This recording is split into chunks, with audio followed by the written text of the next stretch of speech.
On this episode of Carnage, we're going to fire up the Supermang.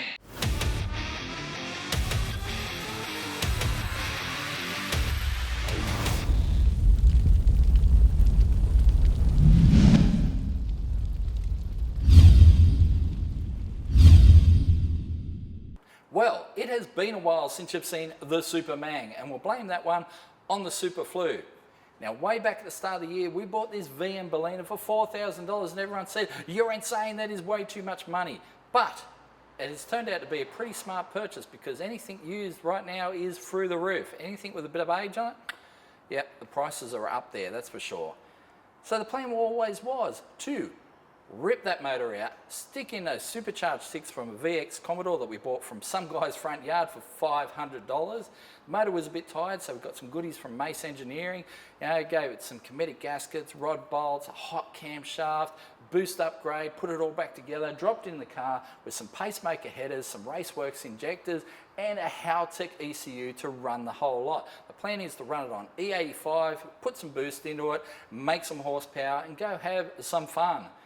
Mang the shit out of it.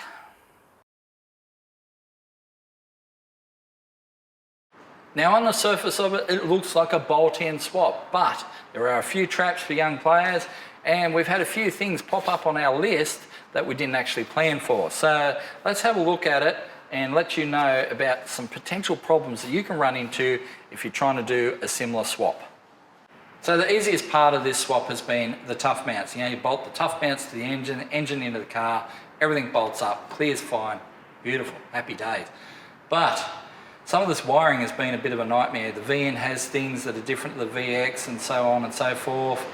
So there's just a few things you have to swap around, like inlet air temperature into the front of the manifold. We had to drill and tap the front of the manifold to get our inlet air temperature. Normally it's up here with a MAF sensor on the VX, well, not so with the VN. Same with the coolant temperature, we've had to extend the wiring. The injectors were a little bit of a pain. We went to use these 3/4 length injectors with a little spacer on top to make them a full-size injector. But this connection point here is too low on the injector body and hit against the rocker cover. So it had to be higher on the injector body, meant different injectors. Of course, the injectors we want, well, they didn't have the right connection point, so we had to use these little adapters to connect it from the VN harness to our new injectors. But injectors work now, everything flows all right, I reckon. Fuel system, I've decided to stick with the pump that we've got in the tank for now, the Raceworks pump that we put in there to upgrade the original pump. So we're going to run it all off that. I think at this boost level, that will be fine. We've converted some of the rubber hoses to E85, so make that work. The throttle body. Well, you got this cable here from the Turbo 700 that normally, you know, it's called the TV cable, throttle valve cable. And basically it adjusts your line pressures in the transmission. So it has to work. If it doesn't operate, you kill your transmission. Now, with the positioning of our throttle body and the way it pulls forward and all this sort of stuff, it's going to be a nightmare to try and make that work. So we've decided we're going to buy a full manual valve body for this thing, reverse pattern. We're going to have to get it out of the States and get it sent over rather quickly to make that work, because without it we kill the transmission and we need to have a transmission. Now that's something we could have done away with if we'd used the VX transmission, but you still need a computer to run it, and we don't have a computer to run it in this car. Like the Haltech runs the engine, it doesn't run the transmission. So using that manual style transmission is still the better way to go, it just means we need to do without this part. But still, just one of those little painful things that we have to deal with, and that's going to cost us probably, you know, $650 to get that proper valve body, so not a cheap upgrade. Serpentine belt is shorter because of our pulley, all right, so it's something to look out for if you try and use a standard serpentine pulley after you do your pulley upgrade. Yeah, it's not going to work. So just things like that you need to look out for, and it's all been a little bit painful along the way. Obviously air conditioner, we still need to do the air conditioning hookup, Still got to do our power steering lines. Done our radiator hoses, they all kind of work. It's just been just problem after problem, and just little niggly problems, and each problem turns into half a day. So it's like, find the right radiator hoses. Well, there's half a day of searching through parts books and stuff to make it all work. Just painful, that's all it is. Well, we have everything hooked up to the car. Well, not everything. Everything that the engine needs to run is hooked up. There's still a couple little things that have to be sorted, like aircon lines, power steering lines, a few other bits and bobs. The kick-down cable for the Turbo 700 also has to be sorted out, but we can fire it up without those things connected, as long as we leave it in park. So this is kind of the moment of truth. We have not hit the key on this at all. We don't know. We haven't scaled the injectors yet, so we haven't put the injector information into the ECU. But I'm hoping that it kind of, if we hit the key, it might start. So let's see. All right. There's the keys are up there.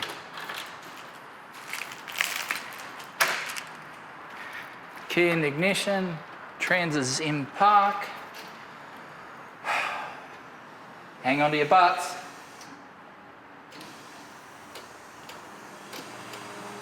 No. Didn't you say we didn't hook up the neutral safety switch, probably? Yeah, there's a white plug under there that does something. Neutral safety switch. All right, car goes up. We plug that in. Maybe she goes broom.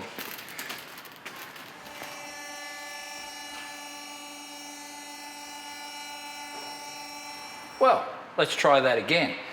Now, I didn't have the neutral safety switch plugged in, which is just as well, because when I got under there, I found that the shifter actually wasn't hooked up, and it was not in park, which could have been exciting. Yeah. So anyway, it is in park, the shifter's hooked up, the neutral safety switch is in now. Let's hit the key, see if it starts. It's going to be loud if it does.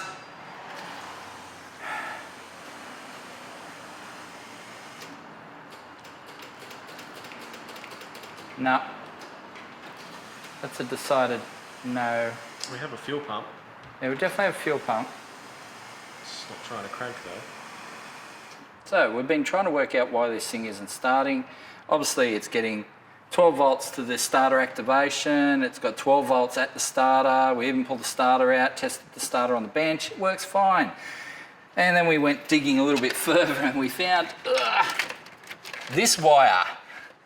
Very important wire. Hanging loose. Yes, very important. That's the earth from the battery to the engine. It's got to be bolted to the engine. And yeah, we haven't touched this car in what, 3 months or more, so yeah, that's our little stuff up for today. But we'll bolt that to the engine and it will start. Well, at least it'll turn over. I promise. So now that we've got our earth lead on, everything's back together, I'm going to go hit the key. Hopefully it'll start. Third time lucky. Yes, we shall see. Fuel pump. Holy Jesus! It's loud. But we got something. Woohoo! I reckon if we hold that throttle open, it might run for 5 minutes or 5 seconds. It probably will. Yeah.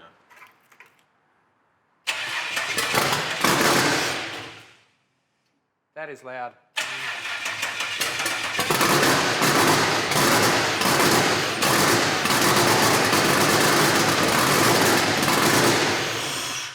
Okay, it sounds like a door slammer.